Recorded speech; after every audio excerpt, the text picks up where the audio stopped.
Hello and welcome to another wonderful episode of Two Drink Maximum. I'm your host, Chase Baxter. I'm your host, Shane Byerly. It's a hot and spicy day for us today. Yeah, it's going to be a nice day. We are joined by Toby Wilson of Three Flames Hot Sauce Company. What's going on, guys? Owner, manufacturer, chef. You do everything for the Three Flames Hot Sauce Company. Yeah, I drew the label. I did the website. Basically everything. It's my. You're a one-man band for this spicy sauce. So not only is it hot this summer outside, but it's hot and spicy in here today, Right. too. So we're excited. We also have you have chosen for us today this wonderful drink. If you would tell us what the drink is and why you chose it. All right, so this is Mescal. It's Lobo 1707 artisanal. And it's a good sipping mezcal. It's good if you don't if you like tequila, but you kind of want a little extra, smoky flavor to it. You kind of end up with mezcal, and I started drinking it not that long ago, maybe like in the last couple years ago. I started liking mezcals and asking for mezcal old fashions, and I like them a lot more. I'm not a big whiskey guy. I know a lot of people are big bourbon and whiskey guys. I don't know. Maybe I got angry a couple of times. I shouldn't have gotten it. And I was like, maybe it's the whiskey. And I like the effects of tequila a little bit more than I appreciate other alcohols. So this kind of I like strong flavors. Yeah. I got a hot sauce. I like things that Yeah, have a kick. right. I like it to have a Makes little sense. bite. Yeah. It's all on brand for you. Yeah. And it's cool because you're right. So many people like bourbon and whiskey right now that like there's so many cool bourbons and whiskeys coming out, but they're harder to get. And so there's all these other different types of spirits that are flying under the radar that it's like, yeah, a good smoky mezcal is not only just as flavorful as a bourbon or whiskey, but it's a little easier to get your hands on a really good bottle at a reasonable price because it's just not as fashionable right now as bourbon, right? Yeah, and one other thing that's just it's just starting to happen around the country where bars are having mezcals, like even two different ones. You might be able, there's a popular one called Dos Boots, and that's the one that I've run into going around the country. And so I travel a lot for my other job. Sure. And so I'll try to get it everywhere in there. Yeah. Some places are like mezcal, no, this is You're spreading the Ohio. word. We just don't do. Yeah. Spreading the word. So Well, let's give it a try. yeah, let's taste all it. right. Cheers, gents. Toby, thank you so much Cheers. for coming. Yeah. Thanks for having me, guys. Yeah.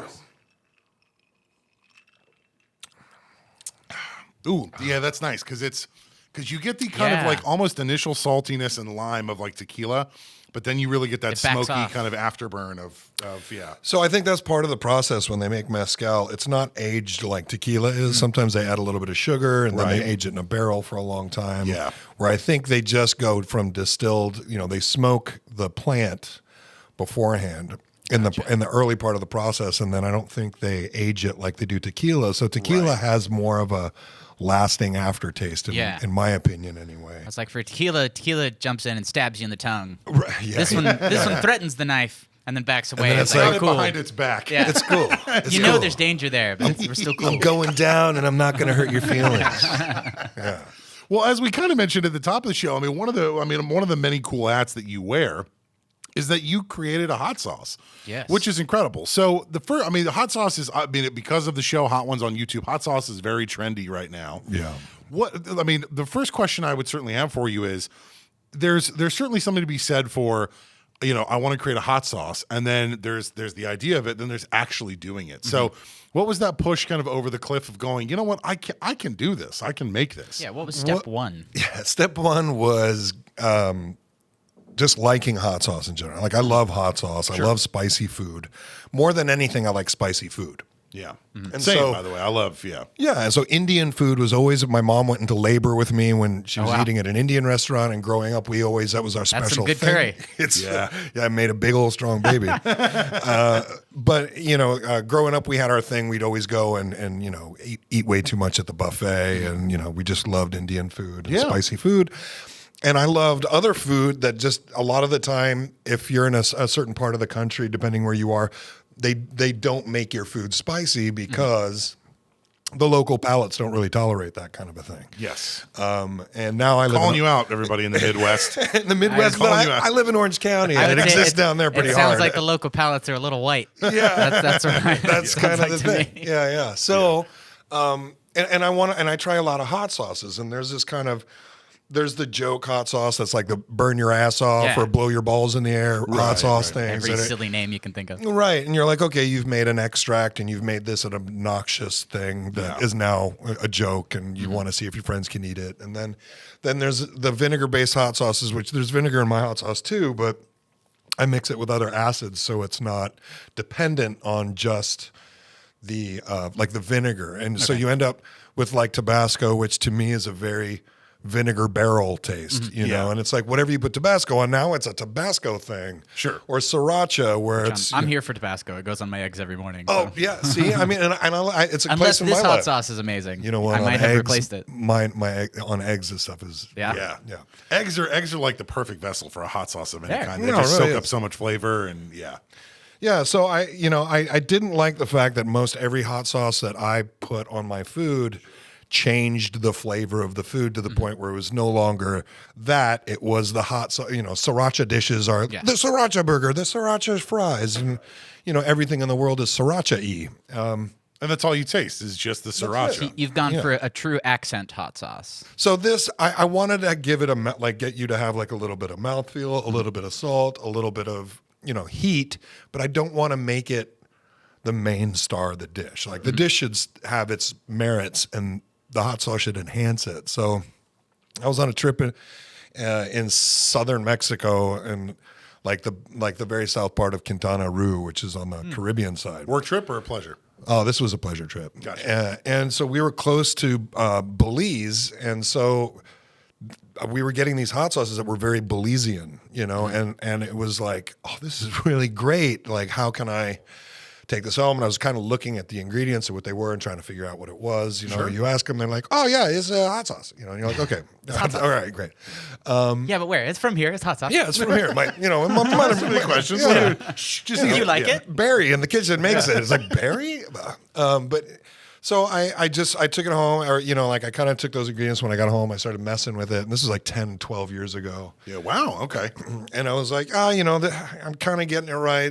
Do I fry the carrots? How do I get things to taste right and to work together and get the kind of magic balance between all the ingredients? And it probably took me about 6 or 7 years of making it for friends and for parties and things like that before I was like, So how long has it been on label at this point? Oh, on label, I've been doing it I entered the Scovie Awards in 2021. And that's when I kind of formed the business, is after I got third place in the category. And Well, I was congratulations. Like, thanks. Yeah, it was 800 hot sauces or something. Hell yeah. I was like, there's no way I'm just going to go and see. And I entered in one category, I'm like, all right, how does it pan out? And then it turns out people liked it, or the judges liked it, or however it went. And, and so I was like, well, maybe it was like in the middle of the pandemic. Maybe I'll see what I can do. Sure. To get this going. And then, The pandemic provided an opportunity for life to slow down, and for you to maybe focus on something that you didn't have the opportunity. By the way, just on a random side note, how many judges are there this hot sauce thing? Because I have to imagine that after trying 20, 30 hot sauces, your palate's done. You're shot. Yeah, there's no way. It's a lengthy process as far as I can tell, because it takes a while for them to judge it. But I think there's like 50 or something. It's crazy. And they're all blind, so they get just that they don't see All the the bottles. judges are blind? Yes, it's a very, very inclusive workforce. That feels like discrimination in a reverse way. No, I'm just being stupid. They only hire blind It's a blind people. taste Yeah. test. It's the same people who test deodorants to see if they work. They get a lot of work. No, so I don't know the exact process, but there's a lot of judges. Sure. And they, it's a pretty fair process from what I can tell. Yeah. So so you start making it for friends, family, whatever, and then obviously like it wins the awards, and I'm sure you have an army of people behind you going, you got to bottle this, you got to sell it. Oh yeah. So and specifically a friend of mine in Texas he's a hot sauce aficionado. He's like, Toby, dude, you gotta. I have 50 bottles of hot sauce, and this is the one I want to use on everything. And I'm like, That's a good review. all right, well, let's see what we can do. So, I'm like super excited. We also have a special treat. We have the hot sauce in-house with us today. Yeah, I did bring some. We're going to be trying it on some tacos. It would be rude if I didn't bring any, right? It would be weird. It'd be certainly weird. Like, But just take my word for it, you guys. I got to shout out this taco spot that we got our tacos from to try this hot sauce on is Tacos 1986. I know. Missed it by 1 year for me anyway. Yeah. All right, I'm going to try. I just have some on a spoon, so I'm going to try it. Shane's going spoon. Cheers. Ooh. It's not an immediate kick in the face, which is nice, and it's just ooh. I mean, it's got a little heat to it, but it kind of changes and morphs. Oh, that's really nice. Everyone having a great time listening to me chew. Yeah. Yeah, we've really got good. we've got it on some tacos too. So you're going to hear us munching on some tacos. My plan was I was going to try a bite of the taco dry because we just got like dry tacos. And Or then just put some chicken hot and sauce taco. on it. It's a street taco. So just It was really good. You were absolutely right. It is not overwhelmingly hot. That flavor is very strong and very like immediate. And it's really, really delicious. yeah. Oh, thank you. Yeah, I mean, I just loved it so much when I was making it too. And I still love making it. It's great. And it's always like a little bit of an experiment, or not an experiment, but it's a trial in recipes because your ingredients throughout the year slightly change from your producers. You get different lemons from different countries, and if it's off season here. And so you get different quality of products. So it always changes slightly according to, like what you're buying. Sure. So it's been a lot of learning making the sauce. And I have a farm in Chino Hills called Black Sheep Farms. Oh, wonderful. Shout out to you guys. They provide all your produce for your sauce? Well, I got in touch with the guy who owns the farm, and he agreed to start growing the peppers for me. And then, he's like, well, I don't grow any peppers now. And he kind of figured out how to do it. We lost a crop in the very beginning of 2022. And then we were kind of going through like, oh, how do we get this, to work out right? And how much acreage do I need? And all that stuff if it's going to go big. And, for now, I don't need that much acreage at all because it's a small. You're about to, though. That's the spice of, or the heat of it is hitting me now. Yeah. You like it? And it's not overwhelming. No, it's like that is where I think a hot sauce should live as far as how warm. Right. Or I don't know what the phrase Well, is. it's I mean, it's not It's overpowering literally the pain. food, right? It's not overwhelming, yeah. No, but it still just really leaves good. your mouth a little tingly in the best way possible, right? It's It's like, hey, you just had some hot sauce. yeah. It's like watching it's like watching like a scary movie, but for kids. It's spooky, but it's not. You know what I mean? It's not gonna like this is incredible. You're this having is a good really time.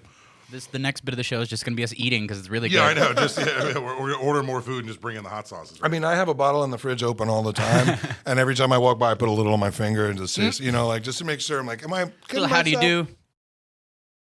But no, I just, I'm glad you guys like it. Yeah, That's really delicious. cool. It's amazing. So okay, so Highly right, so recommend you it. start making it for your friends and family, and then you start to ramp up. So that's really cool. So you had to reach out to a farmer, and he's growing some peppers for you. He's growing peppers because otherwise, two of the peppers that I use are hard to find, and when you find them, they're really expensive. Yeah, I was going to ask Sure. what type of peppers for our gardening fans at home? There's habanero. Believe it or not, there's habaneros, ghost peppers, and Scotch bonnet or Caribbean red hots. But I use like in the recipe, I don't use as many peppers because I don't want it to be overwhelmingly hot. Like I want everybody to like this. And my wife, not a hot sauce person, but she likes it. Right. And that was a huge you thing go. for me. I was like, well, if she likes it too, then Right. it's gonna There's a somebody good everybody chance else. other yeah. people will as well. And then the idea is in the future, I'll have specialty bottles that'll be, a lot hotter or just different. Like I can grow purple ghost peppers and purple carrots and make a purple salt, like kind of still all natural. All the ingredients I use are natural. There's no preservatives. pepper There's no eater. I'm gonna name that thickener or Right. yeah, purple I'm pepper. going to name it. pepper. Yeah. Yeah, Peter Piper is in here. Peter and he Piper's picked a purple bunch- yeah. pickled peppers. Oh my god, I can do that really fast. Yeah. The Yeah. Peter Piper. Have a, Peter Piper, the pickled pepper, picked, pack of the pickled peppers, a pack of the pickled peppers, to Peter Piper, the pickled pepper, picked. Now, Peter Piper, the pickled pepper, picked, pack of pickled peppers, where are the pickled peppers, to Peter Piper, the pickled pepper, picked? Ooh. and we're done here. That was- We don't need to do anything else. I messed it up a little bit in there, but that was Nah, it's cool. I haven't done that in a while. We'll edit it out. It'll be fine. We'll just get that extra syllable out of it. Dude, that's incredible. It's all the hot sauce. I think it's just yeah, it is. it's put your tongue and your lips on fire. That and the 5 extra shots in my coffee I had on the way up here. So I mean, all right. So because I want people to check this out. So Three Flames hot Yes. sauce. Yeah. I mean, the bottle is. I mean, it's a clear bottle. The sauce is very orange, and as you said, I mean, there's because Scotch bonnets and ghost peppers. peppers are orange, kind of by their nature, right? Yeah, like a dark orange red. Yeah. Right. Yeah, and then there's carrots in here as well. So that's kind of it. It looks carrot colored, right? Like Yeah. when you say there's carrots in here, that's where. And it's there's kind of far obvious. fewer ghost peppers and the Scotch bonnets than there are habaneros because there's a balance there where if you get a little too ghost peppery, that little tingle you feel at the end turns into a full out. I still have the little tingle, so it's Yeah. nice. Yeah, a couple years ago, my wife and I were hosting a party, and we had 2 salsas. We had like regular salsa, and we had ghost pepper salsa, and we clearly labeled You're those people. Well, but we clearly labeled the ghost pepper salsa. Like we put a sign in front of it that said like it has ghost pepper. It's very spicy, and like 3 or 4 people were like, "What is this? It's so hot." And it's like we put a sign in front of it. What do you want from it? So. But you know that people are going to dip into that hot sauce, that we're not ready for that hot sauce, no matter what you tell them. Yeah. Because people don't understand Right, how they hot just don't ghost peppers understand. actually get. Yeah.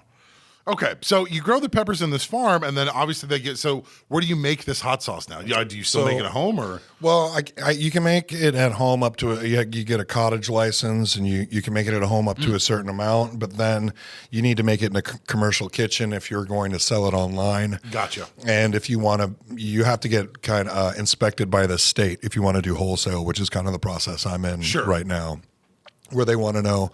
What's your bottling process? What are your ingredients? What like where are you making it? They inspect the kitchen and You're not what washing you're these doing. things in the toilet. Right? Yeah, exactly. Yeah, Yeah. And so you got to make. There's a little research. You need to know you got to fill the bottles in a certain way so that there's a little bit of a hermetic seal. Sure. You want to make sure it doesn't get contaminated and that the pH is at a certain level. And when I didn't even know any of that stuff until like I was like already doing it, and I figured out after, oh my God, like the pH is just perfect. It's like, so when all that stuff kind of made it easier for me. It was just kind of locked into place. Yeah. So it doesn't sound like scaling upwards was that much of a challenge, or was there any because you say you got to get like a cottage license immediately. I'm thinking, great, local government, that's so much red tape, That part's easy. I mean, obviously, because you could just do it out of your kitchen and you go sell it down at the farmer's market, but you got to do it person to person. And so, and that's fine. But, if you want to get it out there, if you want people to be able to order online, you got to go through a couple more steps. Right, the commercial kitchen. And all that and stuff, sometimes it takes more time than you'd like it to, but that's just kind of the nature of the beast. Yeah. What are the scaling goals for the sauce? I mean, I'd love, selling 1 million bottles, taking man, over the world. I'd love to sell 1 million bottles and take over the world. I think that I'd like to expand, but I kind of want to do it in a way that makes sense. Like when it goes to a market and it's a lot bigger, it's not just my farm people I can open and start producing it in different local areas where I encourage farmers to grow peppers as well, and maybe go that route and just see how. I got to see how it goes. Like I'm at such a small level now, but my dreams are obviously like, let's get huge, and that involves like getting tens of thousands of bottles shipped overseas, and you gotta or finding a manufacturer that will do it for you here that's affordable. Sure, because there's a lot. I mean, there's. Have you started that research process at all? Oh yeah. And I've had companies send test bottles, and I mean, there's a constant flow of like how labeling machines and different bottle fillers, and right now the way I'm doing it is very archaic. Like I made a manual pump to fill the bottles, and just got a whoopee cushion and a garden hose.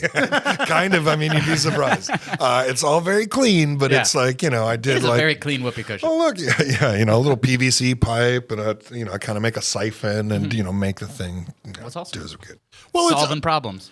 In a weird way, like the bottle of it feels, it tastes very homemade, like in the best way possible, where it doesn't feel like there's some shady corporate entity behind this, just like cynically pumping out, some hot sauce. Like there's love in this bottle, and you can taste it. Thanks. That's the point. I was like, I love it, and it's my favorite hot sauce. And like, I never thought that I would be selling it until like the pandemic. I worked in the entertainment industry. I still do. And I specialize in live entertainment and, as a technical director. And so like that whole industry disappeared during the pandemic. And it was for at least 8-9 months where there was just nothing. Right. And again right now, intentionally. And again right now. So that's kind of why, part of the reason why I resurged it. And I'm like, I really got to give this a run for its money and, see how far I can take it and see where it takes me. Because the response over the hot sauce has been more than anything I've ever produced, or like, I mean, people never, you never know when you're working on something. Nobody gives you any other input except you didn't fuck it up. Great job. Yeah. Like that's, if you don't get anyone yelling at you that day, you nailed it, right? if nothing else, that's an A+ is I didn't get screamed at. Yeah. No producer was trying to rip me a new asshole. So I'm like, things are good, right? But this, like, I literally have never put it anywhere, and people are like, "What's wrong with you?" It just never. Not Not yet. No, that it must be very rewarding to give someone something to place on their meal or whatever they're eating, and then have them like that. Because food is a very instinctual thing for human beings. So giving someone good food and then being like, "This is delicious. This is sustenance. You've provided me nutrition. Yeah. I will live another day." It's a very like primal, wonderful thing. People always say that music is the universal language, but I don't believe it. I think that food is the universal language. Well, food affects you instantly and directly. I mean, music does too, to an extent, but like you get your sustenance from food. And my big when I was a kid, I wanted to be a chef. Like I love cooking food. I love making good food. Mm-hmm. And so I started working in kitchens and worked at a German restaurant, worked at an Italian restaurant, and every chef I met, and this was when I was younger, I was on the East Coast too, so it was a little bit of a New York thing going on there, but they were all just super miserable, angry dudes who never hear from the customer unless the food is bad. You know, and then like, I'm like, this is not really what maybe this isn't how I want to do it, but I still wanted to affect people with food, and I would do like little parties, and I would make something pretty awesome. And I ended up one time making some like deer tenderloin wrapped in bacon at a party in Texas, and somebody wrote me up in a magazine, and I was like, "What? Huh?" They're like, "Look, check it out. They wrote about you," and I'm like, "Oh my god!" And that felt great. That felt better than anything. Yeah, and like to win the award and be like, "Wow, they really did appreciate the hot sauce." Like it's not like, oh my God, you guys have won an Oscar. It was just more or less like validated my taste. Yeah. Reality has acknowledged that I'm doing this, and it's giving me a thumbs up. And it's okay. Yeah. I'm not the guy on The Voice who came in and sang a really bad version of living on a prayer or something. Yeah, right? Exactly. Yeah. Living on a prayer. No, you're right, because it's. Wait, were you on The Voice? Were you that bad guy that sang? Masked Singer. Yeah, Masked Singer. No. Because it's right, because everybody has a particular food combination that they think is tasty that literally nobody else does. So when you're making something like this, it's got to be so rewarding to go, I thought this was delicious. And it's good to know that my palate isn't that far off because other people find it delicious too. That's got to be such a rewarding feeling. Yeah, no, it feels great. It's like, and it's also one of those feelings like, if after you like mow the lawn, you look at the lawn, you're like, man, it's good. I did something. There's something solid out of it. There's a product there that looks good. It's an I have made fire moment. That's what I call it. Yes. Yeah. Exactly. And like even my brother, who is a notorious asshole when it comes to being honest, he was like, "No, Toby, to your brother. No apologies, Christian. I love you, but you're kind of an asshole." But he has no reason to pull my leg. He's like, "Yeah, you should sell this." Like, you know. Right, he's the cynic of the family, yeah, and you won him that over is with good. The most logical person and truthful person, I think, in the family. Yeah. There you go, Christian. I love you. We're just kidding. You're great. Logic and truth. So, okay. So, I mean, again, really, really cool that this hot sauce is here, and it is absolutely delicious. So, you mentioned you have to follow all these rules to buy it online. Mm-hmm. Are you at that stage yet? Can people buy this online? Yeah, you can go to threeflameshotsauce.com and order yourself a bottle and your family a bottle, and everybody else that you can order a bottle for them. Yeah, because they're gonna like it. Is it like just on a just a business note? Is that a headache in and of itself, managing the shipping and all that stuff? Yeah. No, so now there's a lot of tools that help you go through all that. So like it's a very small setup, but I have a labeling machine. I have everything set up through ShipStation, and basically you order off of the website, it pops up into my ShipStation account, and then I hit a button, it creates a label, I throw it in a box, slap it, and away it goes. So you are kind of doing on demand. Yeah. For each bottle. Yeah. I mean, I'm personally put them in the boxes and put my little company tape on the outside of the box so it looks cute. That's what I'm saying. It's cool. Like it feels like just the bottle itself like looks homemade in the best way possible, where it's like it doesn't look cynically commercial. Right. You know what I mean? It doesn't. Yeah. There's definitely a homespun feel to it because I spun it at home. I spun it in my home. Yeah, I did. Yeah, I mean, even drawing out the logo, I had it trademarked and everything. There was a gift from my dad. Oh, how cool. For Christmas. He gave me a trademark on it, and I was like, oh, great. And then, now I can put it on hats and stuff like that once people like it or if they like it. And so what's the weirdest thing that you've put you yourself have put it on, or that you've heard somebody put it on? You're like, really? Okay. Yeah. Okay, so I did it because, I was like, could I put it on anything? And I put it on some vanilla ice cream. And it wasn't terrible, but it wasn't my first choice of putting things on ice cream. Yeah, I would imagine it's, Seems like it's 2 a.m. and I grabbed the wrong topping out of the fridge. Right. But I really want this ice cream, so I thought this was the caramel shell, and it's not solidifying, and it's orange now. This is different. I've made a huge mistake. There's garlic ice cream. Why wouldn't it work? It just didn't work. Yeah, I've had that before. It's okay. What did you have it at the Stinking Rose? Stinking Rose, in Los Angeles. Yeah, I love garlic. That it's a whole restaurant. Have you ever been to the Stinking Rose? I've not been there, but I know what it is. Yeah. It's like a whole. For those who are unaware, it's like a whole restaurant where every dish is like incredibly garlic heavy, garlic forward. And they have garlic ice cream, and that sounds gross, but truthfully, it's like the garlic is so muted. Oh yeah, no, right, and so subtle that it's like they wave it over the ice cream. Yeah, pretty much. They just take one clove and just rub it gently over there. Yeah. So, okay, you did vanilla ice cream. Has anybody ever told you something? You're like, really? Yeah. What? I haven't heard yet. I mean, I've put it on every food I can, like Indian food. It's really good in pho if you like pho. Yeah. It's good in like all Thai food. I've put it on ooh, that'd be a good idea. My pad Thai on every curry I've tried. Yeah. And like I say, it doesn't change the flavor because a lot of it is lemon and lime juice. Peppers and carrots, those are kind of like main ingredients in almost anything that you would eat anyway, right? So it's, I haven't found anything where I've been like, that's weird. But I have people who've gotten really creative and like made buffalo wings that they fried in beef tallow, like really rich. Yeah. And then got it out and like made a half butter version of my hot sauce. Like a hot wing sauce. Yeah, like a hot wing sauce. Okay. And they've sent me pictures and been like, dude, you got to try this. It's absolutely ridiculously good. And then, so I take it home and I try it and they're right. And I'm like, oh my God, I'm going to be 700 pounds by tomorrow. Yeah, I'm eating all these damn wings. But so full and so enjoying every bit of the flavor, right? Oh no, I mean, yeah, it's like, I hate to be the guy who's like, dude, I killed it, but I feel like I feel like I killed it. I did good. That's okay. You can say that sometimes. That's okay. I'm just gonna pat myself on the back. There's only the people in this room can challenge that opinion, and we're not going to. Yeah, we're with you on it. Dude. It's absolutely fantastic. Now, keeping it on brand just with our show. If anybody wants to, because I do want everybody to go, and I want you guys to get a bunch of bottles of this hot sauce. Yes. If you want to play along with our show, what would be a good drink to put a little bit of this hot sauce in?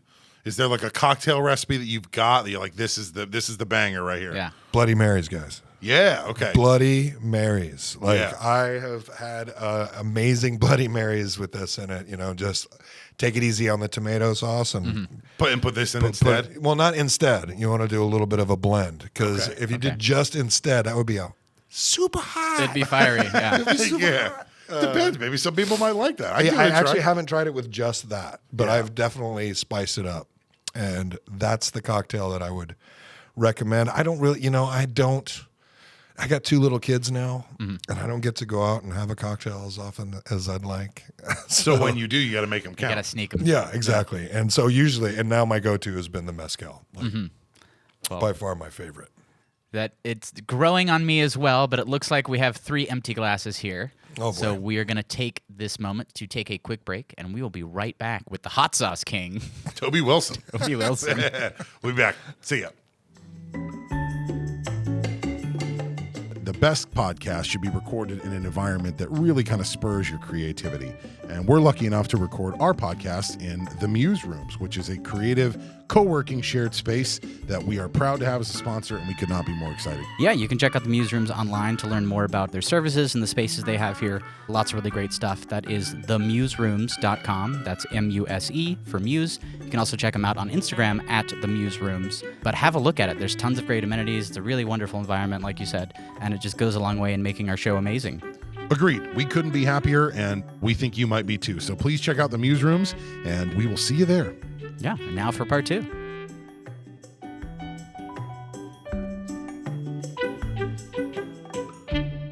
And we're back with Toby Wilson. So one of the things that you touched on very briefly before we took our break was that you have kids. Yep. So when you're not making hot sauce, you're shaping hearts and minds. As a kind of a natural transition, do your kids like the hot sauce too? Yeah. Well, so I made a couple of commercials and for it, and in one of the commercials, I get hit in the head with a bottle of hot sauce, and my kids love that about the hot sauce. But they don't really. My daughter, wonderful feature of children. Yeah. They only like it when I hurt myself, or But my daughter doesn't really. She's 7, about to be 7, and she doesn't really like food yet. Like she doesn't like food yet. No, it's like she wants like pasta with butter on it and like chicken tenders. Yeah, if I make something good, my son will like it, but not if she doesn't like it. Oh. So when she's not around, he'll eat Indian food and he'll eat Thai food. He loves like pad Thai and all that kind of stuff. Mm-hmm. But anything spicy at all, and he's like, so. Not yet, but my wife likes it, and that's good enough for now. That's a good one. Wait, so hold on. So your son will eat it if your daughter's not around. Yeah. But because she'll go, she's the tastemaker, gross, and then he'll go, yeah, it's gross, and then you're like, oh, okay. She's the little influencer of the group. You sell out. What are you talking about? It's gross. I saw you eat this last week, and you loved it. What are you talking about? Yeah, exactly. But that's not how it goes. He's just like, yep, Dad, she said it's gross. I can't eat it now. My tummy's full. And you're like, officially gross. Yeah. How did you get a full tummy? You just breathed. The social mechanism is working. It is an action right lunch, here. Yeah. Well, I mean, parenting's got to be an adventure in and of itself, I imagine. Chase and I don't have children of any kind, but you have 2. Yeah. And it sounds like you're doing so well with it that you started a podcast with some buddies. I love that you said that. You're doing so well. Yeah, so it's more it's like a live show that I'm going to be doing on YouTube, and for now it's like the social media is happening and building out the studio in the garage, and awesome. It's basically it's about parenting. Because as a guy, I didn't, my dad wasn't the greatest, but he's awesome nonetheless. And we don't really get a pamphlet on how to do this right.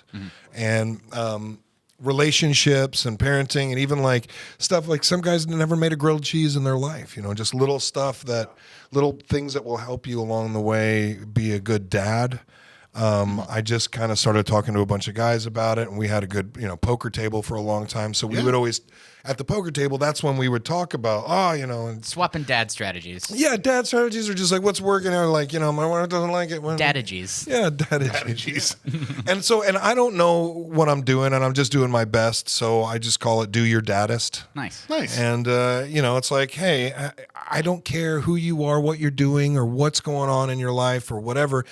If you can pay attention long enough to do a few little things and just be present for your kids and in your relationship, if that's possible. Sometimes it's, we do a lot. Like if you have a business, you got kids, you got all this. It's your time is stretched and your attention span sometimes isn't in the correct focus. Exactly. So it's hard. I mean, life the way we live it in 2023, everybody's got 50 plates they're trying to spin all at once. Yeah, there's everybody's got a side gig or 2 side gigs, and like it's you're doing what you can, and so I just if I don't know, I need help myself, and I need some ideas that don't come from just the little bubble that I find myself in. Sure. So I'm looking for inspiration from other dads and from other people, and then I kind of want to open up a safe place for guys to talk about some of the things that affect them as a guy, as a parent, because a lot of the time you're not vulnerable. I don't know.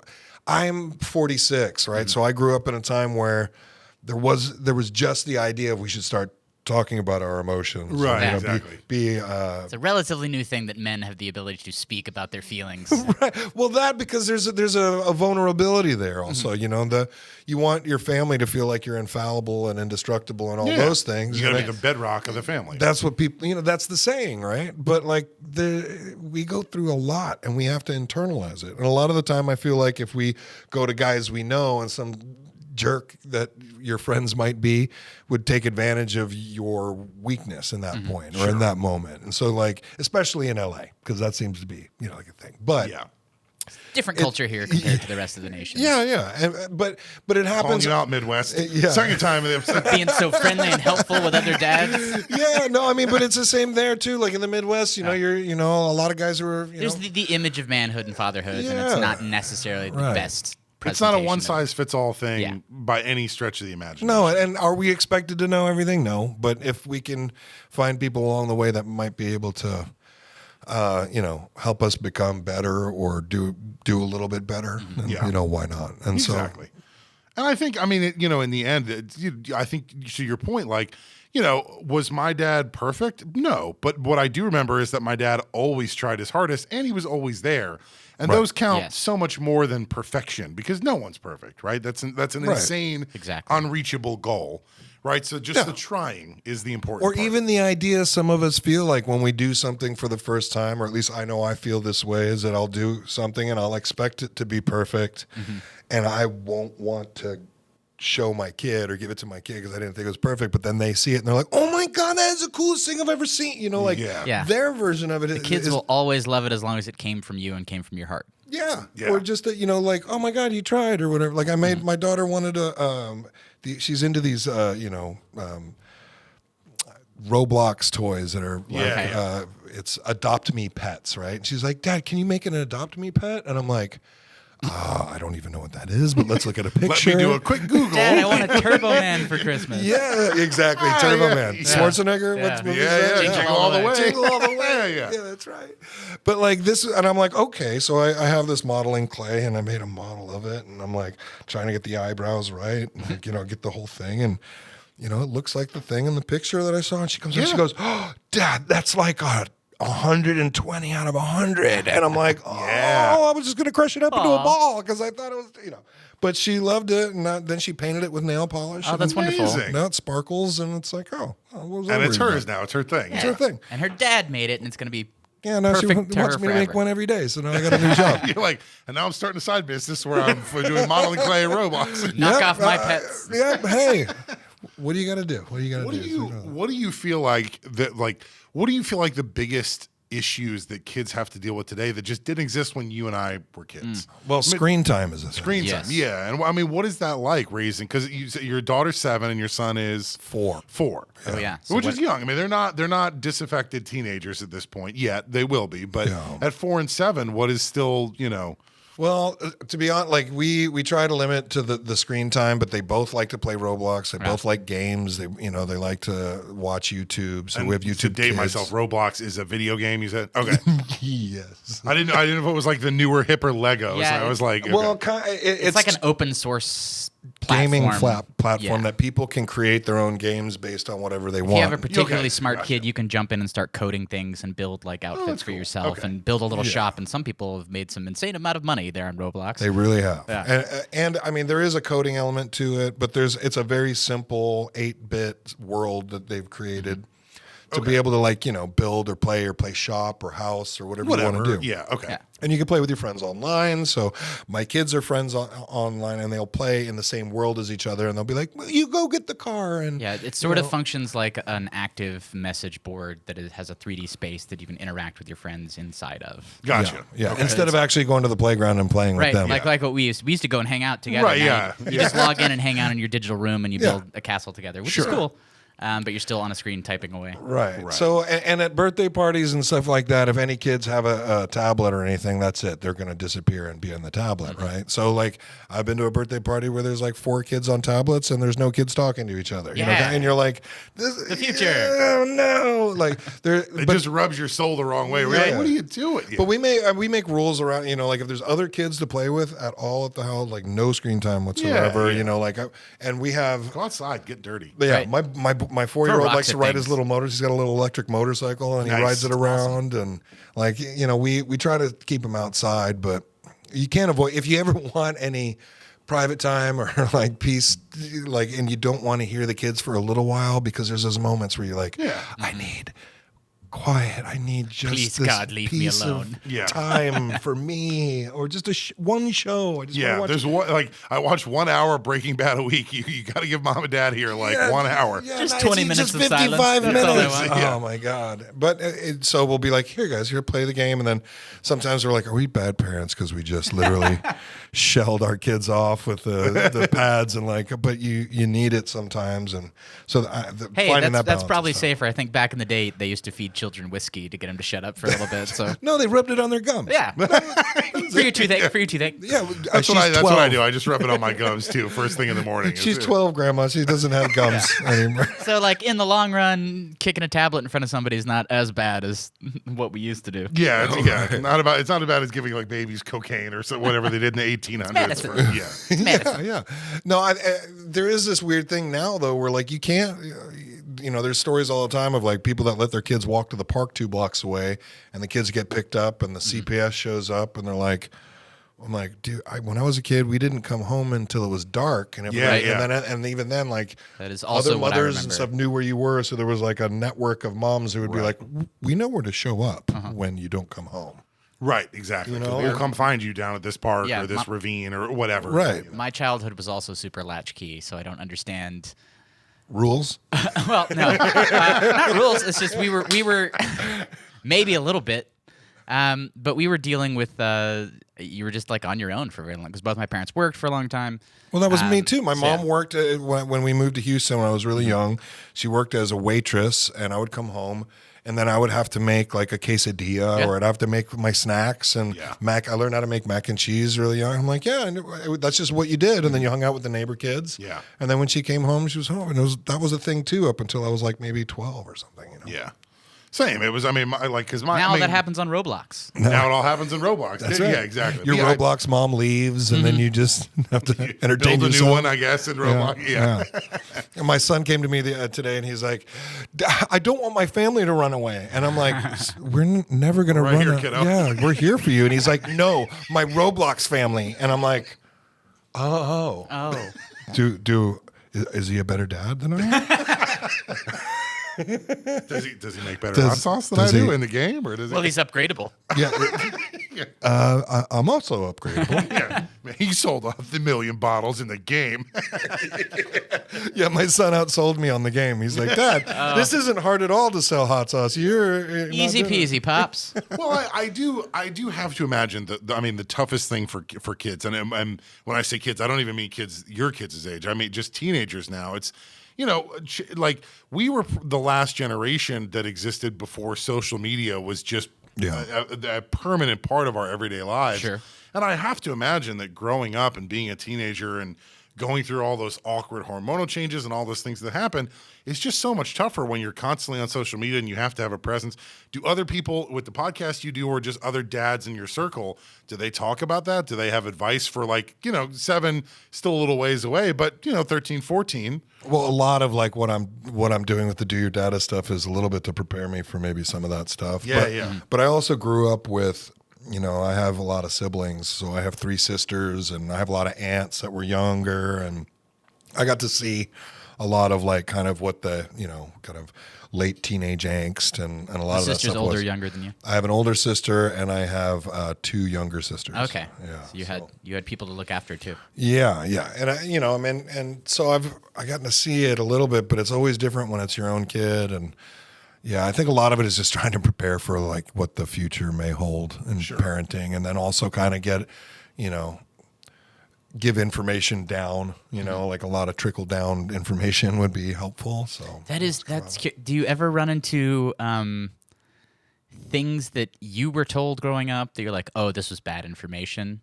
And have you adjusted, and like how have you changed that messaging to pass down to your kids? Yeah, I mean, some things were like, back when I was a kid and I was learning in biology that like organic meant it was just grown out of the ground. And now that doesn't mean that anymore. Now it means that it's certified by an agency that tells you. A company saying that's from here. I was like, but the farm grew it in the ground. It's organic, and bad information. I don't know. I kind of try to stay on top of, I like to read, which is odd these days. And you a fiction guy or a nonfiction guy? I'm a little bit of both. And I like, I just love having a physical book in my hand. Yeah, it's nice. Either that, or if it's on a plane, I don't mind having the little paper tablet thing. But I like everything from like social sciences, stuff like The Tipping Point and those kind of books. Malcolm Gladwell, Malcolm absolutely. Gladwell. Like a lot of, Outliers is a really good.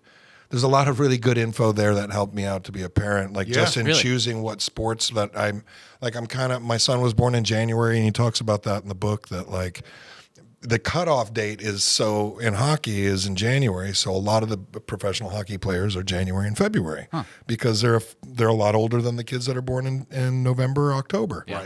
Right. By the time that comes around. So you end up being a little bit bigger, a little bit more coordinated. You get put onto the special teams a little bit earlier, and then you play, then you just kind of end up playing. And my brother was close to the cutoff date in baseball, and he ended up getting drafted. And Wow. So playing in the big leagues? Well, he played in the minors for the Mariners organization. So, Nice. Okay. cool. And so it was like, it kind of made sense. And so like, I'm going to see if that, maybe work. So I got him learning how to ice skate and stuff and see if he likes it, and if he likes it, cool. But, I also like, I like, Harry Potter and stuff. Yeah.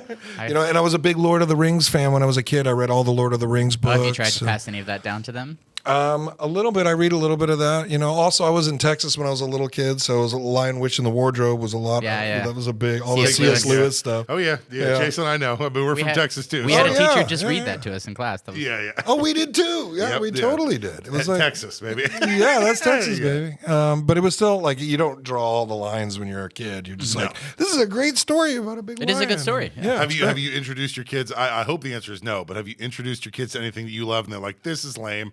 And you're like, oh, No, that crushes my soul. No, so I got my kids into Star Wars a little bit. Nice. And my daughter was at the pool and she was like, dun, dun, dun, dun, dun, dun, dun. And I'm like, it's stuck. Yeah. And then I did it. I did it. And then we like Processed it. She internalized that she's a fan now. Yeah. She's making references. I'm Trying to force choke her brother. It's not working, but no, she's trying. but it's really trying. Wait till she goes to a supermarket and those automatic doors. That's the force.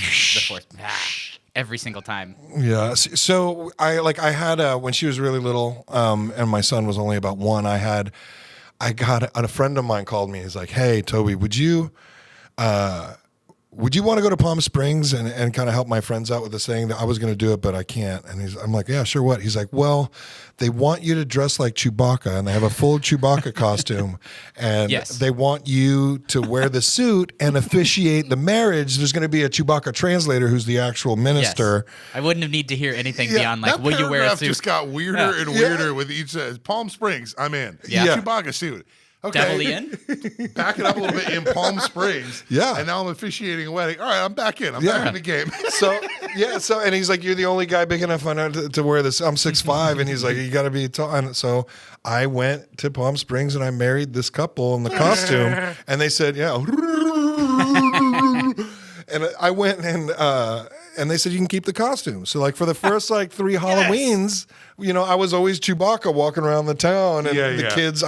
My wife was Princess Leia, and the kids were little Ewoks. There you go. Perfect. Oh, that's amazing. And that was, and then so I hope they have fond memories of that, or any memory of that. One memory is good. Yeah. Yeah, if you have pictures, that's the important part. I do have Especially, pictures. At least for me, Halloween costumes. There's so many that I don't remember. Just like they're not just a usual part of my memory. But then I'll see a picture, and be like, "Oh, I do remember that Dracula costume that my mom made," or I've done that. Whatever. Like, "Oh, that was so cool." Oh, costumes that mom makes are great. My mom's Swedish. Nice. And so the costumes that I would get made were like, "Nobody in America recognizes you, Emil in Lundeberg."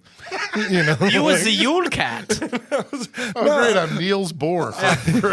I was like a series of Astrid Lindgren characters, Yeah. We only know Pippi Longstocking, and You must leave out shoes full of candy. You don't recognize the main character from Strawberry Fields, the Ingmar Bergman film? Oh, man. Yeah. Ingmar Bergman. That's amazing. It's a little early, but what's the hot costumes for Halloween this year? Like what are your kids what's Well, so like my daughter's grown out of the Frozen costumes and wearing dresses and stuff like that. And now for a minute she wanted to do, you know what, kind of this year's Barbie Barbie's Right. like all over the place. Well, that's right gonna now. be an adult costume too. Like every dude's gonna go as Robert Oppenheimer. Oh yeah. And then their spouse or their partner, whatever, is gonna go as Barbie. Barbenheimer's gonna happen. Yeah, It's great. Barbenheimer's gonna be a thing. Yeah. So, and in LA especially, it'll be an excuse to just wear the sluttiest Barbie costume. You know, there're going to be slutty Barbies everywhere. It is really just in LA. It's just like, hey, how naked can I get legally? How close can I get to naked? Yeah, that's and Halloween. Still call it a costume. Yeah. It's not the worst thing in the No, world. it's not bad. You know? It's great. You're gonna thong. Yeah, but I've got glasses on. I'm a librarian. Yeah, but I'm a sexy librarian. Yeah. I could do bearded Barbie. Bearded Barbie. That's the way to go. Yeah. Yeah. There's a Barbie for everybody, I guess. I saw that there were apparently like 200 different Barbies over the course of since they were being There are created. too many Barbies. There's a woman who has like 18,000 Barbies. Like she has the largest collection of Barbies. Started collecting in like 1963. Wow. Or something like that. I just heard it on the radio. I'm like, that's just an amazing amount of money to spend on a plastic doll. Yeah. I would do anything to love something that much. To I think collect that's something like that? Yeah. To be that passionate. Well, the thing, I mean, I the got thing- 18,000 of this thing. That's how I feel about food, but I can never keep it around long enough. To You like, get it? look, I collected this plate goes from away. an Italian restaurant in 1986. Yeah. So here, You don't actually collect any hot sauces, though, do you? yeah. Or just more for research purposes for making your own? I mean, I don't know if you call it collect, but I do buy a lot of hot sauces that will, that I have, that I like to use or that I've used in the past. And then now they're just kind of collecting a lot of dust. Cause Is there a shelf life on hot sauce with the vinegar? Like if you went to like an estate sale and it was like, oh look, somebody has this bottle of a rare hot sauce. I don't know. I Like, would not I'm not going to say recommend buying hot Tabasco, sauce but I'm that's just going to say open. like just a rare hot sauce if from it's like unopened, 1980. yeah, if it's unopened, I don't know that there's, I have it all tested for shelf life and everything. And I've tested it myself and I've had a bottle that was unopened in my cupboard for 2.5 years. And I was like, oh, I didn't even realize I had this. Opened it up, and it tasted great still, right? But once you open it, so my hot sauce has lemon juice and stuff, and once you open it, you kind of want to refrigerate it because once you open it, it can ferment in the bottle a little bit. Yeah, the Oxygen air gets gets in in there. there. Yeah. Yeah, and it'll change the flavor, but it's still got a pH that's low enough so there's no bacteria that will grow in there. Nice. You're not going to have any, I don't know. If something's been open though, I definitely wouldn't try it. If it's like like sometimes if you see Tabasco that's like brown, and you're like, oh, For that's sure. wrong. I'm talking factory sealed only. Like, okay. Yeah, I don't know. I think the pH is so low, and there's salt, and there's vinegar, and lemon juice or whatever else. And they're all preservatives in their own right. So Right. I don't know that they go bad. If you can eat kimchi that's been aged for like a year. Oh, man. I used to have a Korean roommate, and he you would can bring eat it home kimchi, from his. period. Oh, I love kimchi. I love Yes, kimchi. dude. Good for both of you. Whoa. It's so A line good. just got drawn on this table. Oh my I'm God. decidedly the counter taste person here. So. Fine, that's fine. Yeah. No, my friend's mom used to send him home from Florida with like a big old thing of her homemade kimchi, and I'm like, "You had that on the plane?" He's like, "Yeah." Everybody looks at me, but I do it. Everyone cares? stares, It's good, daggers into and then me he would put it in the fridge, as I and open fermented cabbage dish on a plane. so good. But Okay. it's I will say, That's mean on a plane. don't do that on a plane. Yeah. Let's do set a record. That this is how I felt about it, because he would put it in the fridge, and then it would be open a little bit, and then the fridge is closed, and I'm like, the entire whole fridge. house Yeah. smells like old fart, and it's your fault. And he goes, just have some. Well, on this. Wait a minute. You haven't tried this old fart You yet. haven't tried this yet. And it was delicious. It was amazing. It was actually really good. There was, I know we've mentioned this before, but I fell down an internet rabbit hole a couple of years ago that there is an absolute distinct culinary science to airplane food.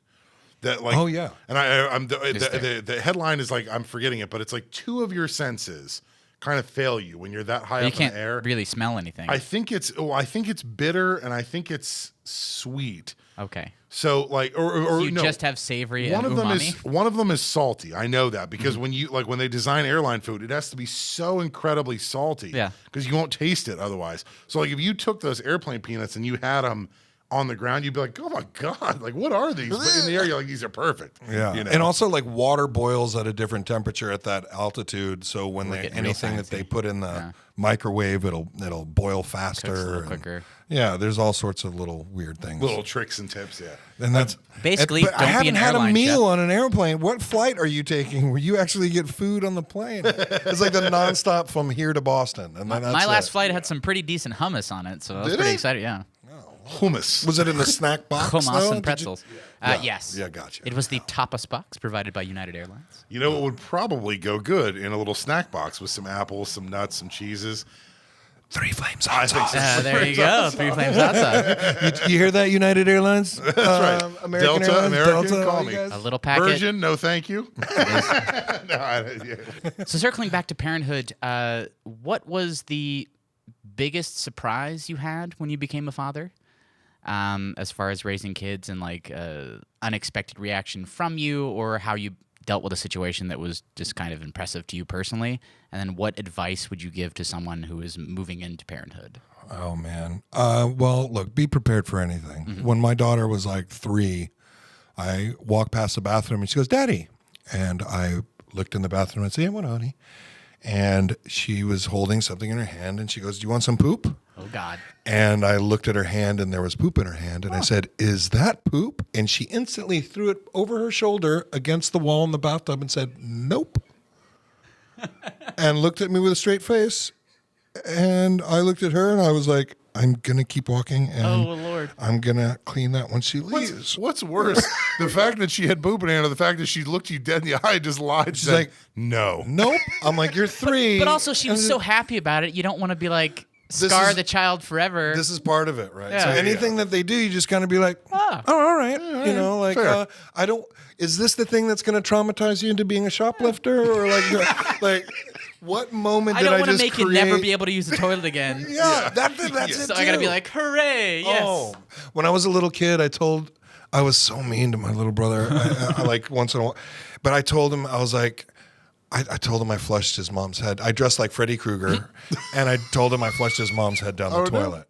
And it was what a dick I was. Interesting. Yeah. So, and it was just, I was, like 10, and I'm like, all right, little jerk, and doing my thing, and he didn't poop for a week, and we had to take him to the doctor and get laxatives, and it was a whole big thing because he would not go to the bathroom, and like to this day, he remembers like not being able to sit on the toilet because he would see mom's head in the toilet. Oh. This is Christian. The same guy we were like, fuck him earlier in the show.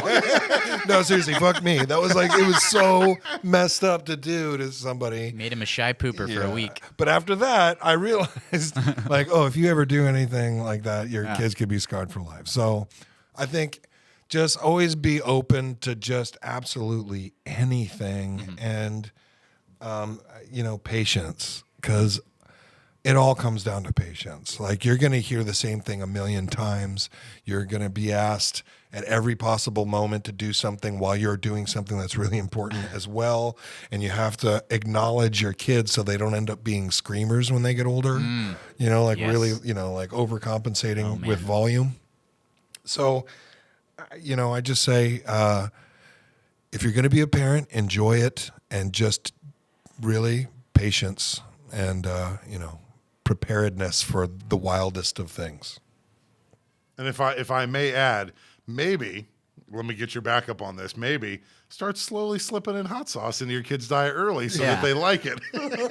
Hot sauce Before and they Star even Wars know it. references. Man, I know. Yeah. Right, yeah, just like kind of like a vaccine for hot sauce early on. Just a give little, them a dose. Just a tiny drab in a baby food that just get them, get them hooked from the jump. That poor baby. Toby, thank you again so much for coming on the show. it's We really fantastic. appreciate it. This is great. We'd love to have you back. Dude, honestly, if you do any like new hot sauce releases or anything like that, like we want to be the first to know because this hot sauce is great. Sure. We want to put the word out for you. So we'd love to have you back. I'd love to come New back. hot sauce or not, we'll have you back. Hey, man, that sounds good. Yeah, and one more time, where can people find the hot sauce and where can people follow your podcast? So you can go to www. Do people say that anymore? www. Well, anyway, it's 3 Flames Hot Sauce. http:// Yeah, 3 Flames Hot Sauce. It looks like 3 Flame Shot Sauce.com. And the podcast will be on.